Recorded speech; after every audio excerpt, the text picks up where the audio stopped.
On est parti. Patrick Jagou, Sentier d'auteur, la Jagou d'émission littéraire produite en partenariat avec la Société des auteurs savoyards. Aujourd'hui, j'ai le plaisir d'accueillir le romancier, agitateur d'idées, Frédéric Beigbeder. Frédéric Beigbeder, où êtes-vous né? Êtes-vous savoyard? Ah non, hélas, je suis né dans la banlieue ouest de Paris, à Neuilly-sur-Seine. Mais très vite, j'ai pas mal voyagé, puisque mes parents m'emmenaient souvent sur la côte atlantique, au Pays Basque, et dans le Béarn, d'où ma famille est originaire. Frédéric Beigbeder, est-ce que vous pouvez nous expliquer dans quelles circonstances vous avez commencé à écrire? Quand mes parents se sont quittés, j'avais 8 ans, j'ai pris un cahier, Clairefontaine, et j'ai commencé à prendre des notes. Cette maladie m'est tombée dessus et je n'ai plus jamais arrêté de prendre des notes. C'est un mystère. Aujourd'hui, évidemment, je me demande si le divorce de mes parents n'a pas été la source, le déclic, pour essayer d'éterniser les choses, puisque je voyais se désagréger leur couple.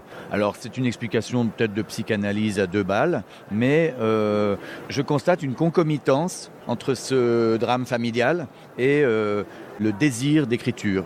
Frédéric Beigbeder, est-ce que vous voulez bien nous parler de votre dernier livre? Il s'appelle Une vie sans fin et c'est l'histoire d'un animateur de télé très angoissé par la mort qui décide d'être immortel. Et j'ai repris une intrigue très ancienne, celle de l'épopée de Gilgamesh, qui est une sorte de conte oriental écrit il y a 4000 ans, où il y avait un personnage nommé Gilgamesh qui ne voulait pas mourir. Donc j'ai repris cette folie en l'adaptant avec toutes les découvertes scientifiques récentes, que ce soit dans la génétique, les biotechnologies, pour en faire une sorte de portrait de notre néo-humanité ou post-humanité.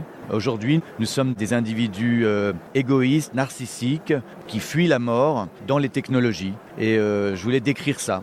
Frédéric Beigbeder, nous avons parmi nos auditeurs des auteurs débutants. Est-ce que vous pourriez leur donner un conseil?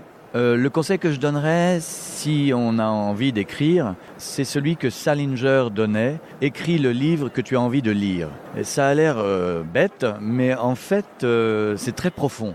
Souvent, on est perdu quand on commence à écrire. Alors, on peut écrire sur le ciel, sur son père, sur une histoire imaginaire. Mais quand on écrit le livre qu'on aimerait lire, ça place l'auteur dans une position de lecteur. Et parce qu'au fond, écrire et lire, c'est la même chose. On lit la phrase qui va arriver. Duras, elle dit à peu près la même chose. D'ailleurs, elle dit « J'écris pour savoir ce que je vais écrire ». Et je crois qu'il y a dans le mystère de l'acte d'écrire, on a besoin d'être guidé. Et je pense que cette curiosité, moi, c'est ce qui me guide. Je prends un stylo, je commence à écrire la phrase que j'aimerais lire. Et ça m'aide beaucoup. Donc j'espère que ce conseil aidera vos auditeurs. Chers auditeurs, nous parlions aujourd'hui de l'ouvrage de Frédéric Beigbeder intitulé Une vie sans fin, publié aux éditions Grasset.